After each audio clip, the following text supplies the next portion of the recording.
Hirap naman pala nito. Kala ko dali-dali. Bakit naman kasi ang dami ng mga butas-butas dito eh?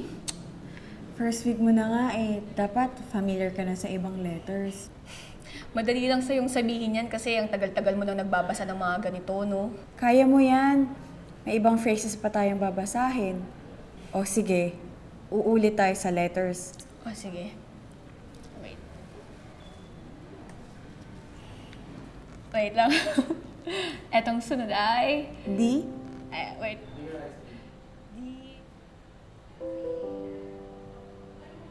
Bilanggo sa rehas na nakabisig sa paligid. Hapdi at lulod sa pagtangkang pagsisid. Ang paningin sa loob ng makulay na kaluluwa. Rehas na balot na mga matang puno ng panghuhusga.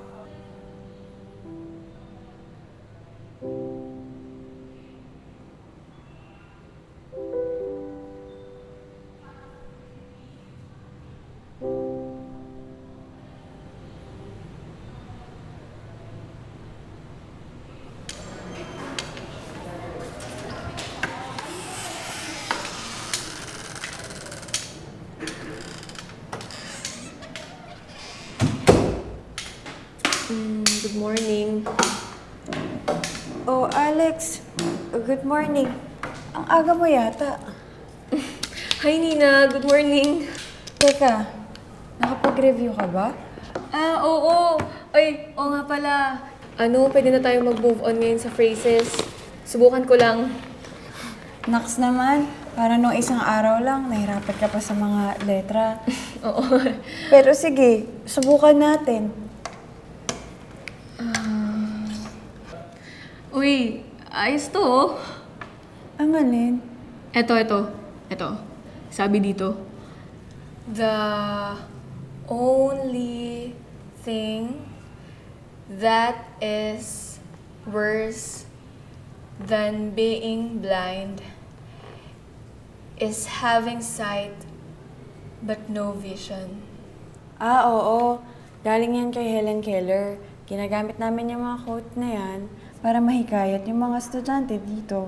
Pero bilib ako sa'yo Ang bilis mong binasa yun. Uy, hindi Tsamba lang yun. Ay, by the way, Nina. O ano yun? May good news ako sa'yo. Alam mo, sabi sa akin kanina ni Mama, pwede na daw ako operahan. Nina, makakakita na ako. Talaga? Good for you. Makakita ka na ulit. Diba? Alam mo, sobrang thankful talaga ako eh. Excited ako, Nina.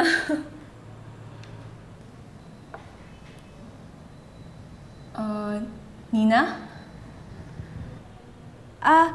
Oo. Congrats. I'm happy for you. Uy, salamat. Alam mo, tagal-tagal kong inantay na magkaroon ako ng donor, di ba? Sa wakas, ito na. Makakita na ulit ako. Tagal-tagal kong inantay ito.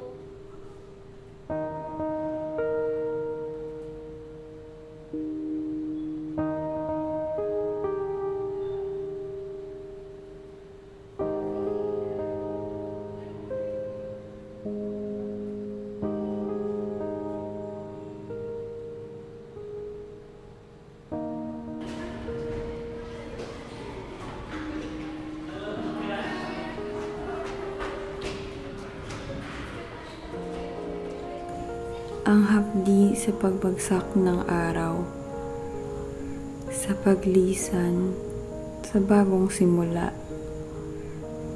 sa pag-asang kirot ang iniwan, sa tabang sa aking paningin, sa taong di ko maaangkin, sanay sa pagsikat muli, matabunan ng liwanag ang dilim ng damdamin.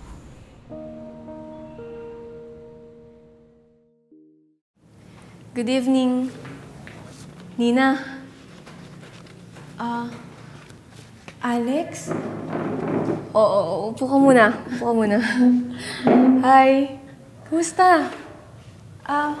Okay lang. Ikaw ang kamusta? Nakakita ka na ba? Anong pakiramdam? Oo, ito. Okay naman ako. Tsaka nakakakita na ako. At happy. Happy to finally see you. Ah, congrats I'm happy for you. Salamat. Nina, ayain sana kita eh. Labas sana tayo para makapag-bonding. Para saan? Pwede naman dito. Parang date ba? Date? Ano ka ba? Bawal dito yan. Baka ano pang isipin ng tao sa paligid natin. Alam mo, Nina, estudyante mo pa lang ako. Hinahangaan na talaga kita eh. Ano ka ba, Alex? Maling-mali ito. At saka ngayon pa na nakakakita ka na. At least, makakakilala ka na iba pang tao dyan. Pero, hindi mo naman ako estudyante ngayon ah. Alex, huwag ka na mag-abala. Ano? Karay-karay mo ako sa labas? Ano na lang iisipin ng ibang tao sa atin? Huwag ako. Hindi naman siguro. Tsaka, I insist. Alex, huwag na. Umalis ka na lang. Baka may makarinig pa sa atin dito. Ganun ba? Sige. I'm sorry. Pero sana, magbago pa yung isip mo.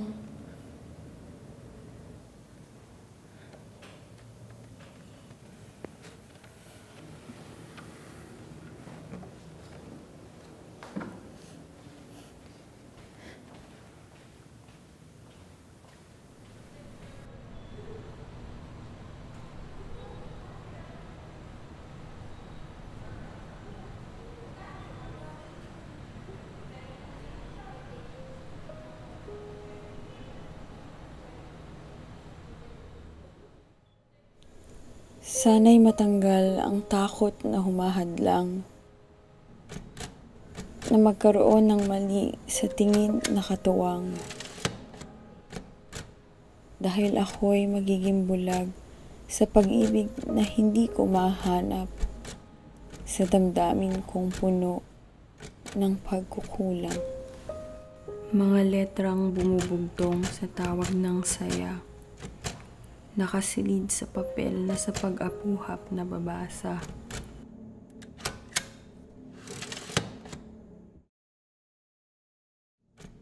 Sa pagsara ng mga mata, natuto makakita sa pagdama.